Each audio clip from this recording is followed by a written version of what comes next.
आज की इस वीडियो में हम लोग करने वाले हैं एवरेज पे बेस्ड डिफरेंट टाइप्स के जो क्वेश्चंस थे। जैसा कि हमने पिछले वीडियो में एवरेज पर किस तरह से एवरेज निकालते हैं उसको पढ़ा, तो आज कर रहे हैं हम इस पे क्वेश्चन। तो पहला क्वेश्चन हमारे पास कुछ इस तरह से है। इसमें है कि 10 किलोग्राम चाय है, उसको 44 रुपीज़ पर केजी की है। उसको मिक्स किया जा रहा है 8 केजी की चाय से, जो कि 62 पर केजी रुपये के हिसाब से है। तो इनका जो एवरेज सेलिंग प्राइस होगा वो क्या होगा, तो इसको कैसे फाइंड आउट करेंगे हम लोग। जैसे यहाँ पर आप देखिए, जो आपकी 10 किलोग्राम जो चाय है वो है 44 रुपीज़ पर केजी में, और जो 8 केजी आपकी टी है वो है 62 रुपीज़ पर केजी में। तो इनका हमें average selling price find out करना है। तो ये क्या होगा, जैसे आप यहाँ पर देख रहे हैं टोटल जो प्राइस हो जाएगा इसका ये हो जाएगा आपका 10 इंटू 44, और प्लस में ये हो जाएगा आपका 62 इंटू 8। ये आपका आ गया टोटल प्राइस, जितना कि इसका रेट है। अब ये तो हो गया आपकी टोटल चाय का। तो यहाँ पर टोटल जो केजीज़ हैं वो हैं 18 केजीज़। इसको 18 से डिवाइड कर देंगे तो ये आ जाएगा आपका एवरेज प्राइस।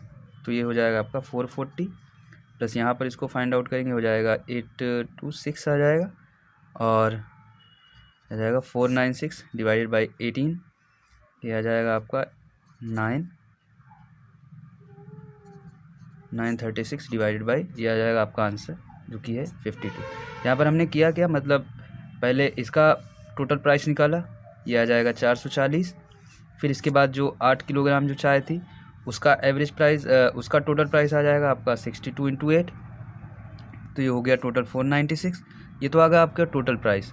अब ये पूरी जो आपकी 18 किलोग्राम जो टी है उसका टोटल प्राइस आ गया। अब इसको 18 से अगर डिवाइड कर दें तो ये आ जाएगा एवरेज प्राइस। इन दोनों को जब मिक्स करके हम लोग सेल करेंगे तो उसका क्या प्राइस होगा, ये हो जाएगा आपका 52। ये हो जाएगा आपका आंसर। इसके बाद चलते हैं नेक्स्ट क्वेश्चन पे। नेक्स्ट क्वेश्चन कुछ इस तरह से यहाँ पर है, average age of 5 brother is 20 year and youngest brother age is 4 year, then find out the average age at the birth of youngest brother. तो जैसा कि हमें क्वेश्चन में दिया गया है, जो 5 ब्रदर्स हैं उनकी एज का सम, उसकी एज का एवरेज जो है वो 20 ईयर्स है। मतलब मान लेते हैं कुछ इस तरह की एज है, x1 है पहले की एज, दूसरे की x2, x3, x4 और x5, डिवाइडेड बाई 5 की वैल्यू दी गई है 20। मतलब इन सभी का जो सम है वो है आपका कुछ इस तरह से, ये आ जाएगा आपका 100। और पूछा गया यंगेस्ट ब्रदर की बर्थ पर क्या एवरेज एज होगी।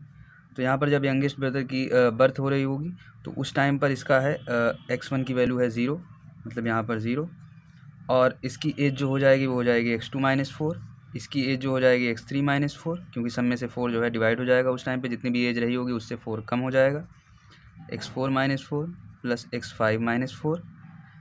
अब ये नंबर आपका देखिए यहाँ पर जब 0 है तो यहाँ पर 4 आपके ऑब्जर्वेशन हैं, तो डिवाइड बाई 4। अब इसकी वैल्यू हमें फाइंड आउट करनी है कि क्या होगी।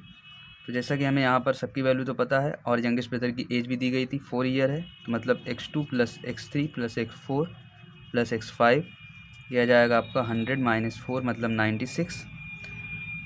अब यहाँ पर हम इसकी वैल्यू को पुट कर देंगे, x2 plus x3 plus x4 plus x5, और ये आ जाएगा आपका 16 माइनस में 16, और इसकी वैल्यू हमें पता चलेगी ये है 96 डिवाइडेड बाई 4 है आपका, ये 96 माइनस 16 डिवाइडेड बाई 4, ये आ जाए आपका 80 बाई 4 मतलब 20।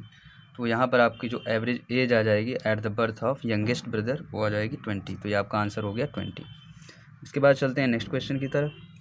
नेक्स्ट क्वेश्चन ये है कि 9 स्टूडेंट हैं क्लास में, ये कोई certain some of money contribute करते हैं, जिनमें से 7 जो हैं वो 50 रुपीज़ पर ईच देते हैं, और जो 2 स्टूडेंट्स हैं वो 50 और 90 इनसे एबव, मतलब 50 से एबव देते हैं। मतलब एक जो है आपका 100 देता है, एक आपका देता है 140। तो यहाँ पर हमें बताना है कि एवरेज कंट्रीब्यूशन जो होगा ये क्या होगा। ऑप्शन हमारे पास इस तरह से हैं, 65.55 और 50 है, और 280 और 180। तो यहाँ पर इसको कैसे फाइंड आउट करेंगे। यहाँ पर आप देखिए 9 स्टूडेंट्स हैं, तो यहाँ पर डिवाइडेड बाई आपका हो जाएगा 9, क्योंकि एवरेज हमें निकालना है। और जो टोटल सम ऑफ मनी है उसको फाइंड आउट करेंगे, क्या हो जाएगा 7 ऑफ देम जो है वो 50 रुपीज़ देते हैं, मतलब 50 इंटू 7। उसके बाद जो 2 स्टूडेंट्स हैं वो 50 और 90 रुपीज़ एबव देते हैं इससे, मतलब एक देता है आपका 100, और एक देता है आपका 140। ठीक, अब इसको हम लोग कैलकुलेट कर लेंगे। ये आपका हो जाएगा 350 प्लस 240 डिवाइडेड बाई 9, मतलब कि ये हो गया आपका 549 और 325 डिवाइडेड बाई 9। ये आप देख रहे हैं कि कुछ फ्रैक्शन में ही आएगा वैल्यू, तो इसको आप डायरेक्टली भी यहाँ पर ऑप्शन लगा सकते हैं 65.5। तो ये हो जाएगा आपका इस तरह से आंसर। अब इसके बाद एक नेक्स्ट क्वेश्चन करते हैं। नेक्स्ट क्वेश्चन कुछ इस तरह से है, the average of first 4 number is 3 times the 5th number. और अगर सभी नंबर्स का जो एवरेज है आपका वो 85.8 है, 85.8 है, तो जो 5th नंबर है आपका वो क्या होगा। ऑप्शन हमारे पास हैं 34, 36, 33 और 31। मान लीजिए आपके कोई 5 नंबर्स दिए गए हैं, x1, x2, x3, x4 और x5। इन सभी का जो एवरेज है वो 85.8 है, मतलब इसका जो एवरेज है डिवाइडेड बाई 5 वो है 85.8। और आपकी जो पहली कंडीशन दी गई थी वो ये दी गई थी कि x1 plus x2 plus x3 plus x4 इनका जो एवरेज है मतलब डिवाइडेड बाई 4 ये है आपका 3 टाइम्स ऑफ x5। ठीक, तो यहाँ पर आप देखिए इनका जो सम हो जाएगा x1 plus x2 plus x3 plus x4, ये हो जाएगा आपका 3 इंटू 4 मतलब कि 12x5। तो अब यहाँ पर आप इस वैल्यू को पुट कर दीजिए, क्या आ जाएगा आपका। यहाँ पर इनका जो सम है यहाँ पर हम पुट कर देंगे इस इक्वेशन में, तो आ जाएगा 12x5 plus x5 divided by 5 into में 85.8। यहाँ पर हो जाएगा 13x5 बराबर 85.8 इंटू 5। तो यहाँ से आप देखिए कुछ डिवाइड होगा, तो यहाँ पर आप देखिए ये कुछ जाएगा आपका 13 का 6 टाइम्स जाएगा, फिर यहाँ पर हो जाएगा 78, फिर यहाँ पर बचेगा 7, फिर आ जाएगा 78 मतलब 6.6। तो यहाँ से x5 की जो वैल्यू आ जाएगी वो आ जाएगी 33। तो आपका जो सी ऑप्शन है वो करेक्ट हो जाएगा। इसके बाद देखते हैं इसका एक नेक्स्ट पॉइंट होता है, जैसे कि आपसे पूछा जा रहा है एवरेज और आपको ऑब्जर्वेशंस दी गई हैं। जैसे मान लीजिए कोई ऑब्जर्वेशन है x1, x2, x3, x4 and xn तक। अब यहाँ से यहाँ पर पूछा जा रहा है कि आपका एवरेज क्या होगा। अगर जैसे कि मान लीजिए एवरेज इसका कुछ z है, अगर इन सभी नंबर्स में जो है हम लोग कोई नंबर एक ऐड कर रहे हैं, जैसे मान लीजिए कोई इसमें हम लोग ऐड कर रहे हैं p नंबर ऐड कर रहे हैं, x1 प्लस p कर दे रहे हैं, x2 plus p, x3 plus p, x4 plus p and सभी में p कर दे रहे हैं, तो जो आपका एवरेज होगा उस पर क्या इफेक्ट पड़ेगा। तो जो आपका फाइनली जो एवरेज हो जाएगा उसको आप डायरेक्टली कह सकते हैं कि वो z प्लस पी होगा। ऐसा क्यों होगा, क्योंकि आप देख रहे हैं सभी नंबर्स में p ऐड हो रहा है, मतलब ये p जो आपका होगा np टाइम्स ऐड होगा और डिवाइड बाई n भी हो जाएगा। तो यहाँ से आपका केवल जो है p हो जाएगा। तो अब यहाँ पर कुछ भी एडिशन हो या सबट्रैक्शन हो, जैसे मान लीजिए अगर p घट रहा होता तो जो आपका एवरेज होता फाइनल वो z माइनस पी हो जाता। मान लीजिए इसमें कोई नंबर सभी में कॉन्स्टेंटली मल्टीप्लाई हो रहा होता, जैसे मान लीजिए इसमें कोई नंबर p मल्टीप्लाई हो रहा था px1 px2, तो जो एवरेज होता वो आपका हो जाता z इंटू पी। सेम है अगर कोई नंबर इसमें डिवाइड हो रहा होता सभी नंबर्स में, तो आपका जो एवरेज हो जाता z बाई पी हो जाता। ठीक, और एक पॉइंट इसके बाद देख लेते हैं। जैसे हमें पता है नेचुरल नंबर्स का जो सम होता है, natural numbers sum of natural numbers, ये होता है आपका n प्लस 1/2। तो अगर आपसे पूछा जाए average of natural numbers, average of natural numbers, तो आप देख रहे हैं कि जो नंबर्स होंगे आपके वो n होंगे, मतलब सम जो है आपको पता है सम डिवाइडेड बाय अगर आप n कर दीजिए तो ये आ जाएगा एवरेज ऑफ नेचुरल नंबर्स, वो आ जाएगा n प्लस 1। ये तो हो गया आपका सम ऑफ ऑल नेचुरल नंबर्स का एवरेज। उसके बाद अगर आपसे कहा जाए कि इवन नेचुरल नंबर्स का, इवन नेचुरल नंबर्स का जो आपका एवरेज होगा वो क्या होगा। ठीक, तो यहाँ पर जैसे मान लीजिए आपसे कहा जा रहा है 2, 4, 6, 8 एंड सो ऑन n तक, तो यहाँ पर इनका एवरेज क्या होगा। तो यहाँ पर आप देख रहे हैं इनका एवरेज निकालने के लिए पहले हम इनका सम निकालेंगे। सम निकालने के लिए क्या करते हैं 2 + 4 + 6 सो ऑन n तक कर देते हैं और डिवाइडेड बाई n कर देंगे। अब इनका हमें सम निकालना है, तो यहाँ पर आपको पता है 2 अगर कॉमन ले लीजिए आप 1 + 2 + 3, तो आपका n तक आएगा डिवाइडेड बाई n। और इसका हमें फार्मूला पता है क्या होता है, 2 इंटू एन प्लस 1 बाई 2, 2 से 2 डिवाइड हो गया आपका, और यहाँ पर डिवाइडेड बाई एन से एन डिवाइड हो गया, बचता है एन प्लस 1।